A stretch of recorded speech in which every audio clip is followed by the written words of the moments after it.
During the American Civil War, there was a number of innovations in technology that were developed as the Northern Union and the Southern Confederates tried to outdo one another and gain an advantage on the battlefield. The idea of protecting seafaring vessels with some form of metal exterior dates to long before the start of the Civil War. But it was under the duress of the war that the engineering, the designs, and the ships that were actually constructed led to a different view of metal-plated vessels instead of the traditional wooden ships. The Confederate forces of the American South had fewer soldiers, less industry, and no significant navy compared to the Northern Union.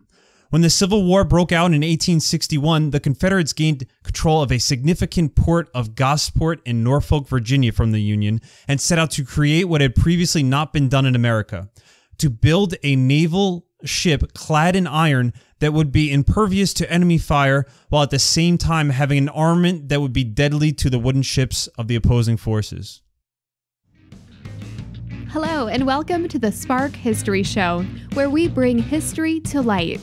Take a dive with us into history and hear the real accounts of the stories of the past as they actually unfolded. Explore with us as we shine some light on the amazing events that shaped our world into what we have today.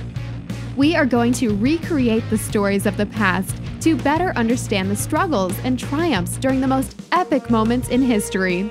This is the Spark History Show. Let us begin the journey.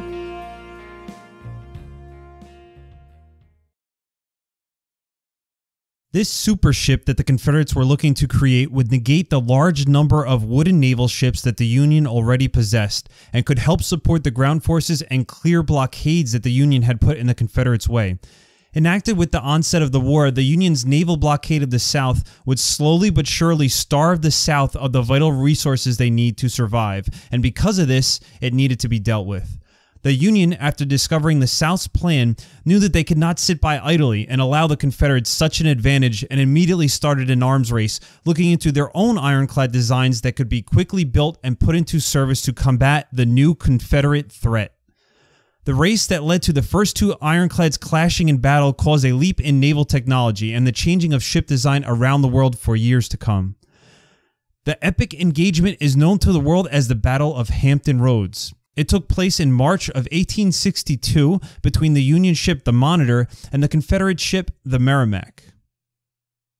This is how it is taught in many history classes and discussed in open conversation, and yet an interesting note is that the Confederate ship was not actually named the Merrimack. The Merrimack was the original name of the ship that was scuttled or purposely damaged and sunk by the Union to prevent it from falling into the Confederates' hands. The Confederates managed to raise the ship from its watery grave and retool and refit it into a ship of their own design. The ship that then emerged was the ironclad dubbed the CSS Virginia. The CSS is a naval prefix that stood for a Confederate States ship. In papers and pamphlets of the time, the ship was commonly referred to as the Merrimack on the Union side, as well as by some of the South, and the name just seems to have stuck even after all of these years. But now let's dive in and take a closer look at just how the first two mighty ironclads of the Civil War came into existence and the impact they had on the American Civil War as well as naval engineering techniques around the world. By the time the American Civil War began in 1861, several countries had already experimented with some form of metallic armoring on seafaring ships. One of the significant examples of this type of design was in a battle between Korean and Japanese forces in the year 1592, a couple hundred years before the American Civil War. The Koreans under the admiralship of Yi Sun made use of what are described as Tortoise ships. The type of ship was enclosed on the sides and the top, and the deck area that would have been open to the air on standard sailing ships of the time was covered with an iron protective layer. The solid wood sides had small portholes to provide room for cannons and oars. The ship also had sails for wind propulsion that were built onto the top of the deck. The iron covering on the top of the boat deck also had sharp metal spikes facing upwards to prevent enemy troops from trying to easily board the ship. Would you want to leap from the safety of your own ship onto a series of sharp and jagged spikes pointing upward on the surface you were about to land on? It might make you think twice. The sealed-off top gave the ship the look of a tortoise, with its protective shell covering the vitals of the ship. In 1859, 2 years before the American Civil War, the French had designed and built their own version of an iron-protected ship called the Gloire. The design was a wooden steamboat measuring 253 feet in length that had plates of iron along the sides of its hull that were 4.5 inches thick. The French leader of the time, Napoleon III, and his advisors thought so highly of the design that they ordered another 20 of the vessels that were either under construction or already built by the year the Americans started fighting in 1861. The British also needed to maintain their vast territorial holdings around the globe and were designing their own ships fortified with iron. In 1859, the British started building the armored ships Warrior and Black Prince. By 1861, the British had created or started construction on no less than 10 naval ships clad in protective iron. The strongest of the ships were covered in a full 6.5 inches of iron armor. By the year 1861, the British had already suspended the construction of new ships solely of wooden design, as they saw the writing was on the wall for this era of naval design. The European powers were ahead of the United States in terms of naval technology, as they had empires and territories expanding across the entire globe that they had to protect. The United States did not have the same focus or drive to create innovation in the naval field until the onset of the Civil War. The European countries already maintained vast fleets of wooden ships which they continued to maintain and operate, but by this time they knew that the age of iron ships was coming. After expending all of the resources on the previous wooden ship technology, they were going to continue to use the current ships as effectively as possible, while at the same time slowly updating their navy to the new Iron Age of ships. Going way back to ancient times in the period of the great scientist Archimedes, the king of Syracuse was said to have encased a merchant ship in lead. In the time of the Vikings, metallic shields were positioned along the sides of ships to block incoming missile fire. The American ironclads were not a completely new idea. What they were, though, was a cultural phenomenon that changed the perception of the capabilities of seafaring vessels. With all of the headlines and talk in the towns about the new ironclads, the mindset of the everyday person changed from seeing ships of wooden design to the new industrial age ship of iron. Before this time, only admirals and members of the Navy had their attention on the changing of ship weapons and design, but the American ironclads changed this perception to make the public aware of the technology. A number of different technologies emerged in the years leading up to the Civil War that made the construction of the ironclad ship feasible. Steam power was being used on land to power the railroads that started to crisscross the nation. On rivers, paddle steamers were used to turn the force from the steam into forward momentum for ships. Many of the first ships to implement steam power were riverboats, which had a giant spinning wheel in the aft, or back, of the ship. The engine would turn the wheel, and the wooden paddles spread across the wheel would push water backwards as the wheel spun forwards. This force would propel the ship forward. Many of these types of vessels were used on the Mississippi River and can be seen in modern Western movies. When the steamships took to the sea, the paddle wheels were usually placed along the sides of the ship along the outside of the center hull. As the early engines weren't always reliable, sails were usually included on the ships in case the engine gave out or had mechanical issues. The ships that crossed the Atlantic had the paddle wheels straddling the sides of the hull of the ship and could significantly increase the speed along the long voyages. What helped prepare the world for ironclads was the invention of steam-powered screw propulsion. A metal screw would stick out on the submerged part of the aft of a ship, and the steam power would turn the underwater screw, which would cause the ship to be moved forward or backward depending on which way the screw was turned. The screw worked similar to a modern-day fan. It pushed the water outwards as the curved blades of a fan would push the air outwards from the force of the spinning motion. The curved blades scoop air and force it forward to alleviate the resistance. This type of propeller propulsion is what is used on most boats today. This meant that the ironclad would not have a propulsion system that was exposed to enemy fire, as was the previous standard with a rear or side-mounted paddle wheel. Improvements in shells and powder, including explosive shells and slow-burning powder, were created, which created a severe hazard for wooden ships. The older, solid iron cannonballs could sometimes bounce off wooden hulls of sailing ships or smash through, causing damage, but the new ordnance was much more lethal. The new shells would have a fuse automatically light from when it was fired from the naval gun. The shell would then smash itself into the enemy ship with the force from the cannon launch and become lodged in the woodwork. Once the fuse time was burned down, the shell would explode, shattering its wooden enclosure and sending bits of sharp wooden splinters into anything and everybody nearby. A key point in history where the advantage of the new type of ordnance was evidenced was during the Crimean War in the Battle of Sinop in 1853. The Russian army had prepared to attack an opposing Ottoman force that had taken shelter in the protected harbor of Sinop. The Russians moved into closer range of the Ottoman ships and began firing away at the enemy. The Russians made use of the new explosive shells fired from their naval guns, which caused severe damage and started fires that began to engulf the enemy ships. While under continued attack and with the threat of shrapnel taking them out from the explosive rounds, it was difficult for the Ottomans to suppress the fires breaking out from the explosive shot destroying their ships. The battle ended in a decisive victory for the Russians, with only one Ottoman ship managing to make it out of the harbor safely, while the others were destroyed or disabled. This signified the first effective large-scale use of explosive shells, and although it is now debated as to the overall significance on naval ordnance the battle had, it did show to the world that the new armaments could be used effectively in real combat. There was also significant advancement in iron smelting and experimentation of iron as an armor. This, when combined with the technologies we discussed as well as the implementation of steam power, set the stage for the navies of the Civil War to construct their first ironclad vessels. Now let's jump into the start of the United States Civil War. The Southern Confederates initiated the war when they bombarded the Northern Union soldiers at the military fortification of Fort Sumter in South Carolina on April 12, 1861. During the time leading up to the first battle, Abraham Lincoln, the President of the United States, tried to find some resolution of the crisis caused by several Southern states seceding from the Union and forming their own Confederate States of America. The goal was to come to terms with the Southern states, which had their own lists of grievances. The top issue being that the federal government should not have the ability to dictate terms to them and decide which new states entering the Union would be able to maintain the practice of slavery, which was the economic foundation of much of the South. Preventing an all-out civil war was the goal of the negotiations.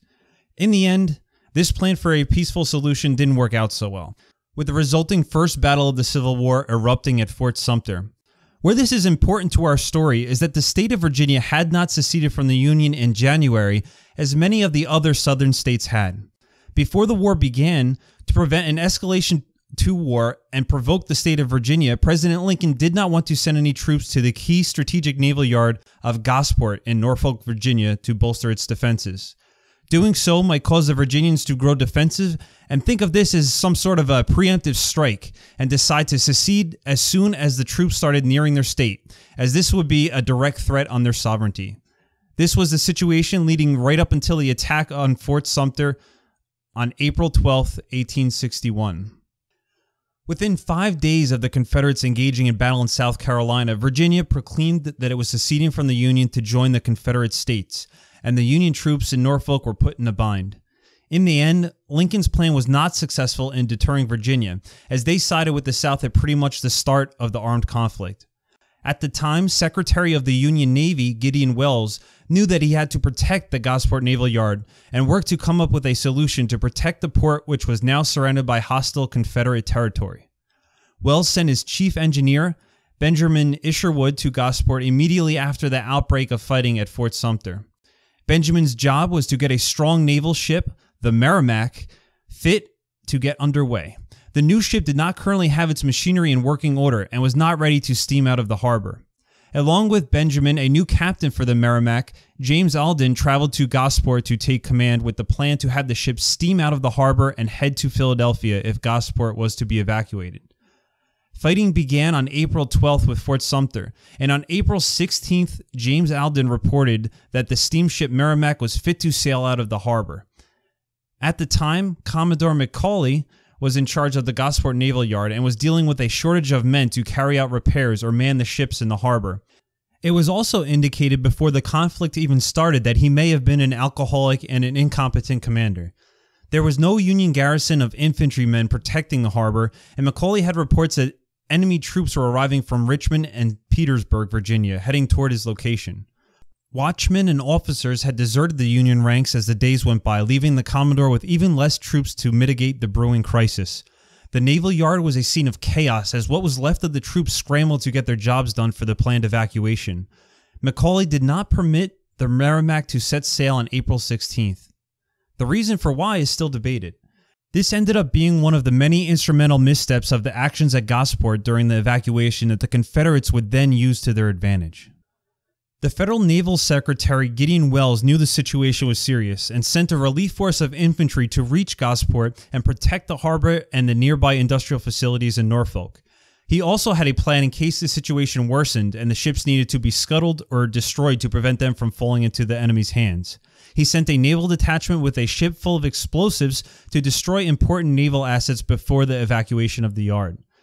Back in Gosport on Friday, April 19th, Commodore Macaulay was alerted that Confederate troops under the command of General Taliaferro were setting up cannon batteries in front of the naval yard.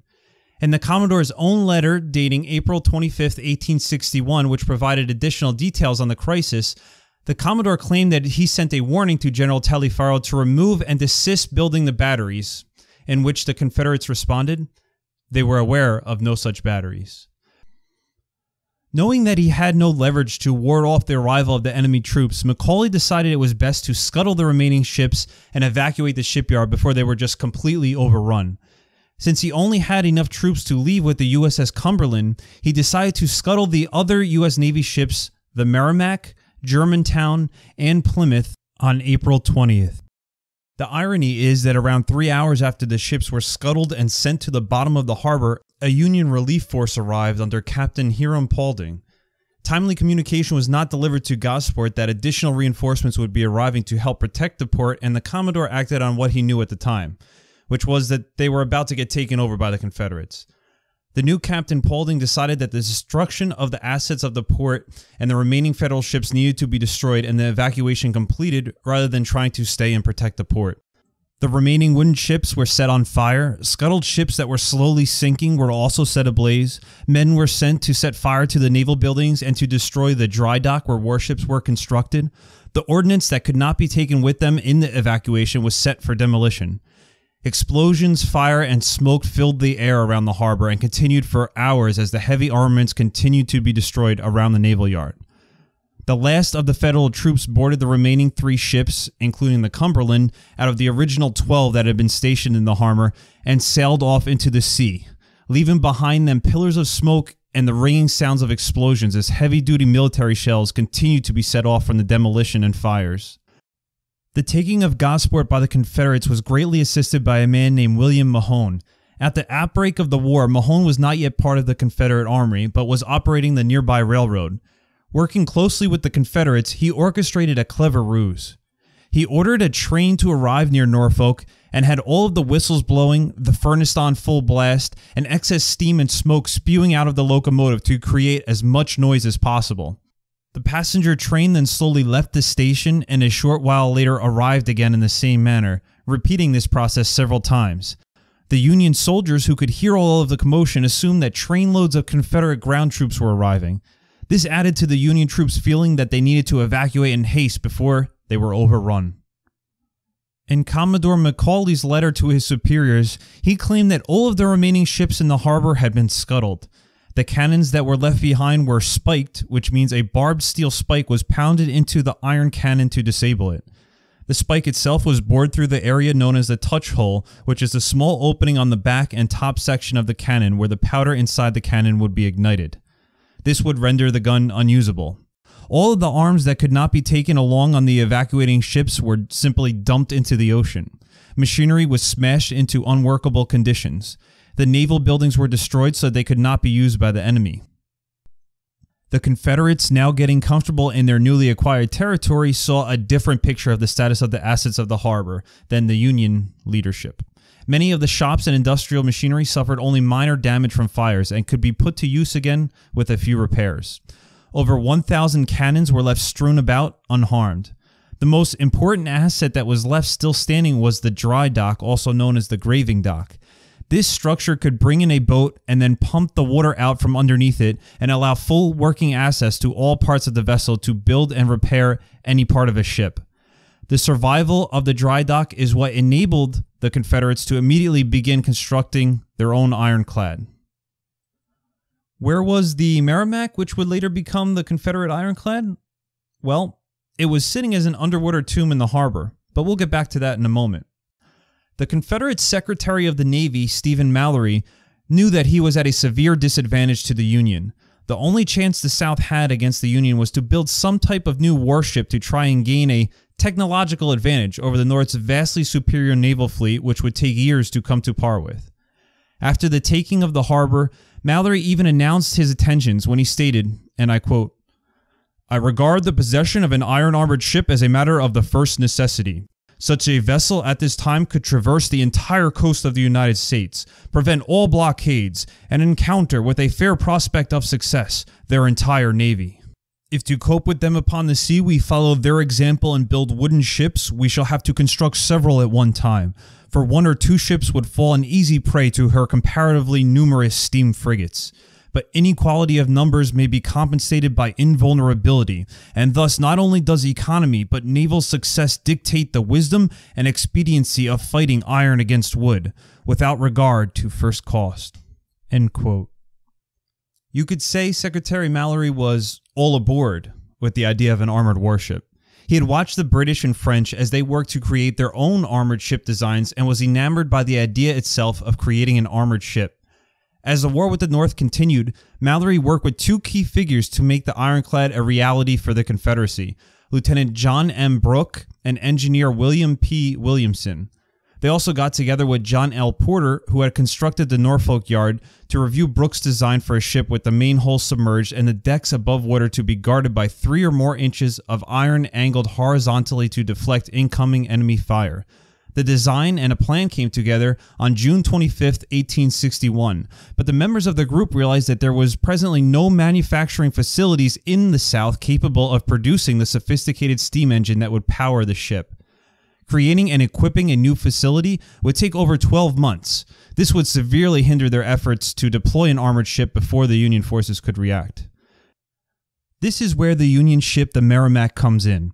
Apparently, Commodore Macaulay was a bit overzealous in describing how effectively he scuttled the ships in the harbor when he reported back to his superiors. When it was determined that the Merrimack needed to be scuttled, the Union troops taking care of the job bore holes into the bottom of the ship's hull to make sure that it would sink. Fires were then ignited on the ship to destroy the deck and the machinery. The problem was that the holes in the ship ended up making it sink faster than the fire's topside could destroy the equipment. Once the vessel was overflowing with water, it doused the flames that had been set and eliminated any threat of fire damage to the machinery. The ship then sank to the bottom of the harbor where it lay at rest when the Confederates took control of the territory. The Confederates salvaged as much as they could from the harbor that had not been hauled off by the Union Navy. On April 30th, the Baker Wrecking Company raised the Merrimack from its watery grave and placed it in the fully functioning dry dock that the Union Navy had not properly destroyed while they were evacuating the harbor. The addition of a dry dock in combination with a well-built steamship that had many features with only minor damage set up the perfect opportunity for the South to jumpstart their construction of an armor-clad warship. John L. Porter supervised the Merrimack being placed into dry dock and knew the fine details of the current status of the ship. This was the same Porter that had been discussing the creation of an ironclad with other Confederate naval leaders and engineers. The Confederates came together with the idea to adapt the existing ironclad designs and to use the Merrimack as the foundation for a new ironclad ship. On June 25, 1861, a full design was released to the Confederate Secretary of the Navy, Mallory, who ended up approving the construction of the ship. The total cost was estimated to be $110,000 in $1,800 to refit and armor the Merrimack into a bold, new Confederate ship. The retooling and refitting of the Merrimack was already underway by the time a design was chosen for the Ironclad. As the new Confederate ship was of an experimental design, modifications were changed and adapted as the construction continued. The original plan called for 3 sheets of 1-inch thick iron. Tredegar Iron Works of Richmond, Virginia was contracted to deliver 1-inch by 8 inches wide iron plates that would be used to lay upon one another to provide a 3-inch thick armor covering for the ship. At the same time, the Confederate naval powers ran tests with their heavy cannon against different styles of armor plating and decided that the 3 inches of metal was just too weak and would crack under enemy fire and expose the underneath wooden support structure of the ship. To remedy the problem discovered in the test, the naval authorities decided to go with 2-inch thick plating and mounting one atop another for a total of 4 inches of armor. In the Livefire Test, the 4 inches of armor proved to withstand sustained attack damage from cannon barrages. This was just one of the changes that made it difficult to figure out how to create the larger size armor. The tools from the ironworks had to be refitted. The 1-inch plate would have holes punched in it to create an opening for bolts to be driven through the armor and fasten it to the ship. Doubling the thickness of these plates meant that instead of having a simple machine quickly punching a hole in each plate, each hole would have to be slowly drilled out as the new size was simply too large to be punched through with the current equipment. The sheer amount of iron that was required for the ironclad ship was more than was readily available in the entire South. The Confederates sent salvage scrap from Gosport yard that had been left in ruin and actually pulled up the iron railroad rails in areas where the railroad tracks may fall into enemy hands, and then sent it back to the ironworks to be reconstituted into armor for their ironclad. Tredegar Ironworks pumped out iron at the fastest pace that it could from September of 1861 to February 1862 for 6 months to feed the epic ironclad project in the Gosport Naval Yard. At the same time as this was occurring, Confederate leadership leaked false data to the newspapers that their firing tests showed that no amount of iron armor could withstand continued fire from cannons, with the intention, of course, of fooling the Union into believing that they were not really building an iron-encased ship. The design was originally expected to be completed by November 1861, but delays, design changes, and trouble receiving the correct materials made it impossible to meet the planned launch date. November stretched into December, and then January. In January of 1862, the workmen building the ship signed an agreement to work each day until 8 p.m. without extra pay to try and complete the construction as soon as possible. A crew for the soon-to-be ship was scrounged together by grabbing men from the Army and having them become the naval team that would operate the new Merrimack. The Confederates did not have a navy at the outset of the war and did not have the proper personnel to correctly outfit the ship. By pulling men from the Army, they had an inexperienced crew which would not be given a chance to perform training on the Merrimack as it was still in the process of being built. Some of the naval officers and men were able to perform some training with the cannons on board another commandeered ship, the U.S. frigate, the United States. But that was all that they had before they had to go live into operations once their ship was launched. On February 17th, the rebuilt Merrimack was christened the CSS Virginia, and it was launched into the ocean water. The old name of the USS Merrimack stuck with many of the people that had worked on the ship as well as the new crew. When they referenced the ship, they usually referenced it as the Merrimack, and this is why even in the history books of today, we still see the Confederate ironclad ship being referenced as the Merrimack instead of the Virginia. Due to the experimental design, many thought that the ship would sink as it was released into the water. During the launching of the ship, there were only 5 crewmen that were on the ship, while the rest remained as onlookers along the solid ground of the shoreline. There were no major generals, Southern aristocrats, or crowds of people watching as the ship launched, as is usually the case with a big, bold new ship. That being said, the ship did enter the water and stay afloat, and now offered the rebellious Southern states a significant weapon of war to take on the Union Navy. The final ship measured 262 feet and 9 inches in length. The armored covering over the top of the ship was called the casemate. It consisted of 2 feet of strong and solid base of the wood's pine and oak, with another 4 inches of iron armor placed on top of it. This section of metal armor covered from the waterline to 7 feet above the gun deck and had a fully enclosed top. The walls of iron were angled inward and upward from the waterline at a 36-degree angle. This helped to mitigate a direct strike from a foreign shell, as some force of the impact would be transferred into kinetic energy, pushing the shell upward across the slope instead of bearing the full impact from a direct head-on collision. Just like when you throw a rock to skip along the top of water instead of throwing it straight down into it to make a big splash, the ship took advantage of the ballistic style of the time period. The 2-inch iron plating was first applied horizontally on top of the wood. The second series of 2-inch plating was then applied on top of it vertically. This was done to make it even stronger, as was proved in the live firing tests against iron armor. This technique reminds me of the deadlifting style in bodybuilding called the mixed grip. One hand faces outward while the other hand faces inward when lifting the bar from the ground to do the deadlift. This creates a force that counteracts the weight of the bar wanting to slip and fall out of your hands, as would normally be the case if both hands faced inwards. On the warship, a similar counterforce prevents a hit on the iron plating from digging deeper into the ship. Bolts were put through the holes previously drilled in the iron armor and fastened on the inside of the ship by nuts. Nuts being the flat pieces of metal, square or hexagonal, with a threaded hole through it for screwing onto a bolt as a fastener. Not a reference to the crazy shipbuilders working the crazy long hours to piece together the ship. At the top of the slanting upwards and inwards iron casemate was a flat iron grating leveling out the top of the ship and acting as a roof. Each section of the grate was 2 inches thick. The total length from where the water touched the ship to the top of the ship was 24 feet high. The back and sides of the ship appeared to be a solid wall of iron facing the enemy. Towards the front of the ship, the rectangular style build was blended into the pilot house, which was built into the shape of a cone pointing upwards. This gave the bow of the ship a distinctive rounded feature as opposed to the flat stern.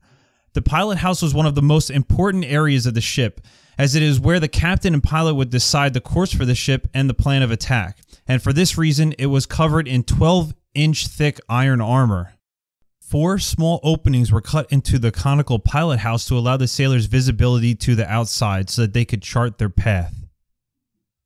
The ship had 8 portholes with 4 on each side of the main casemate to allow the firing of the 2 6.4-inch rifled cannons and 6 smoothbores down upon the enemy with a broadside.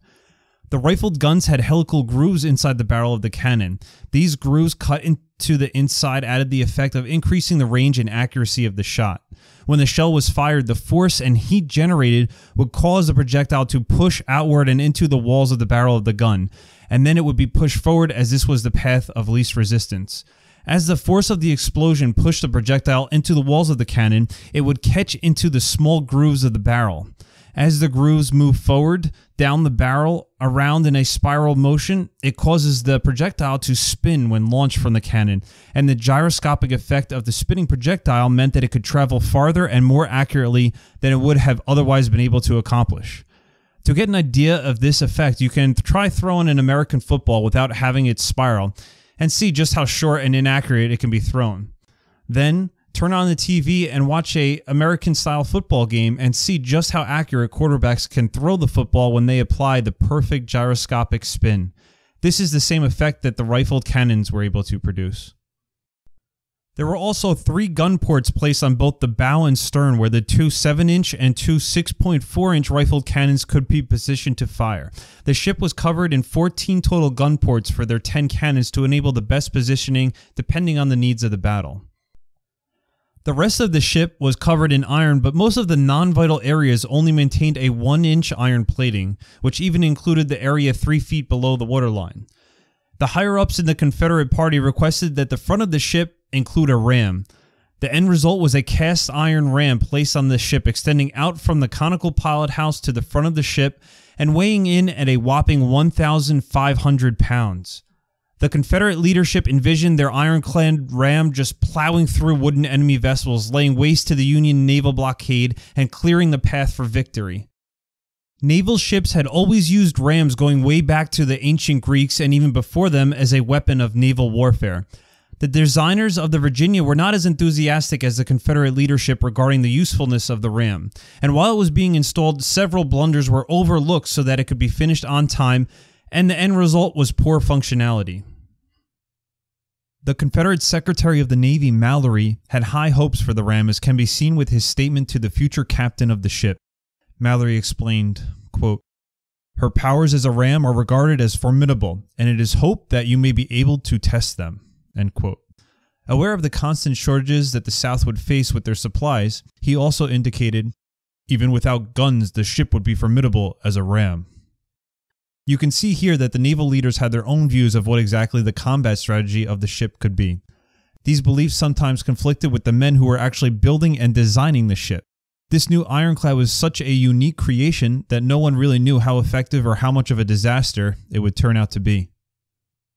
When the Virginia slowly waded out into the harbor, it did stay afloat, but a number of issues immediately came to light. The crewmen of the ship claimed that every crease and seam of the ship slowly leaked, defying the caulking job that had been designed to hold back the water in vulnerable areas.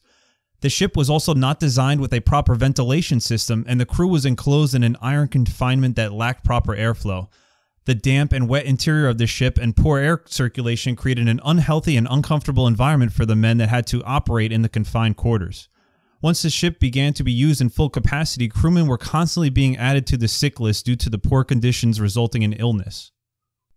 Another flaw in the ship's design had to do with something in naval terms called displacement. Displacement is basically how much the ship weighs. The full definition is how much water a ship displaces when it is in the water equipped with weapons and armament. Think of taking a basketball and pushing it slowly downward into a pool of water as you are holding it. As you push down, the pressure of the water pushes up against the ball, trying to push it towards the surface. As you break the plane of the water, the more you push down, the more the ball pushes the water around it outward to fit. The amount of water that the object pushes out of the way is the displacement. If you see a cargo tanker or a cruise ship coming into a modern port, you can sometimes barely see the different colored underside of the ship. Then, when the ship has offloaded its cargo, you can see the usually lighter color of the underside of the ship, which no longer sits as deep in the water and is more visible. This is because with less weight on the ship, it is not able to have the downward force to push more water out of the way and sink deeper into the water. When the Virginia was sitting in the harbor, the men realized that the displacement had been calculated incorrectly. The ship was supposed to sit deep enough to cover the weaker sides of the ship where the iron was only 1 inch thick. Instead, the thick iron armor of the casemate was left above the waterline instead of being submerged a couple feet underneath, which left the 1 inch armor of the lower section vulnerable to an attack. If there were any types of waves, or in nautical terms swells, that occurred during combat, an enemy ship could easily place a well-aimed shot into the belly of the exposed 1 inch armor of the Virginia, punching through the hole and causing a breach below the waterline. The ship would then quickly start to take on water and endanger the entire vessel of being sunk. To counteract the improper displacement of the ship, additional scrap was used as ballast, which would increase the total weight. The extra weight was distributed evenly throughout the interior of the ship by placing the scrap in any open areas. The crew added as much possible to the weight of the ship, but eventually got to the point where if any more weight was added, it might cause a catastrophic failure of the bottom hull of the vessel and break the ship apart. Even with all of the additional weight brought on, as well as stores and armaments, the Virginia's final displacement left her with the thicker armor casemate only 6 inches below the waterline. Naval ships are frequently in swells that are higher than 6 inches, and this could expose the ship to a well-timed shot in the low armor section. But it would just have to do for the Virginia. There was no more time to correct this issue without drastic overhaul of the entire vessel. If the Union became aware of the vulnerability, it could lead to the downfall of the ship. The Virginia was now afloat and had a crew set to man the ship. The only thing it was missing was a leader to take charge of the ship and begin to move against the Union Navy. The man that would become captain of the Virginia was Franklin Buchanan. Buchanan had served a distinguished career in the Union Navy starting in 1815, well before the Civil War erupted starting in the year 1861. He served on several different vessels over the years and was made superintendent of the United States Naval Academy at Annapolis. In the year 1855, he became a captain and later was granted the role of commanding the Washington Navy Yard. He fought in the Mexican-American War and was part of the Perry expedition to Japan to try and open the country to foreign trade by presenting a show of force. When the Civil War started, Buchanan resigned from his post with the Federal Navy on April 22, 1861. Although he lived in northern Maryland, he had strong southern ties and did not want to be placed in a position fighting against the Union or having to pick a side in the war between fellow Americans. He had served for 46 years in the Federal Navy. Buchanan tried to live a quiet life, but the call to action was too much for him. He tried to have his command reinstated with the Federal Navy after becoming restless in his retirement. But because of his ties to the South, all of his attempts to rejoin the naval fleet ended up being shot down by his superiors in the Union Navy. At the same time Buchanan was having trouble getting back to a naval position, the leader of the Confederates, Mallory, realized there was an opportunity to sway Buchanan to his side in the war and offered him exactly the fine naval command he was looking for. Mallory offered Buchanan a top position in the Confederate Department Office of Order and Detail, which Buchanan snapped at the chance to take. Once his skills were seen as an advisor to the Confederate president, Mallory offered Buchanan the position of captain of the CSS Virginia on February 24, 1862. A strong naval commander had a chance to command a cutting-edge vessel created by the most modern engineering team of the time to help turn the tide of war into the South's favor. Basically, Buchanan had the opportunity to operate the Confederate superweapon of the time. The dream of any aspiring naval leader, the well-experienced and ambitious Buchanan accepted the commission, and the Virginia now had its final missing piece, its captain.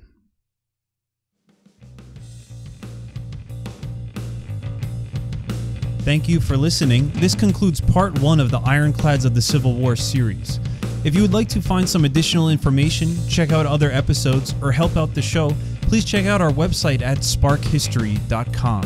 Stay tuned for part 2 of the Ironclads of the Civil War series, where we are going to get into the North's struggle to develop their own ironclad and the course of the ingenious inventor who would ultimately design the Union warship. Once again, thank you for listening, and have a great day.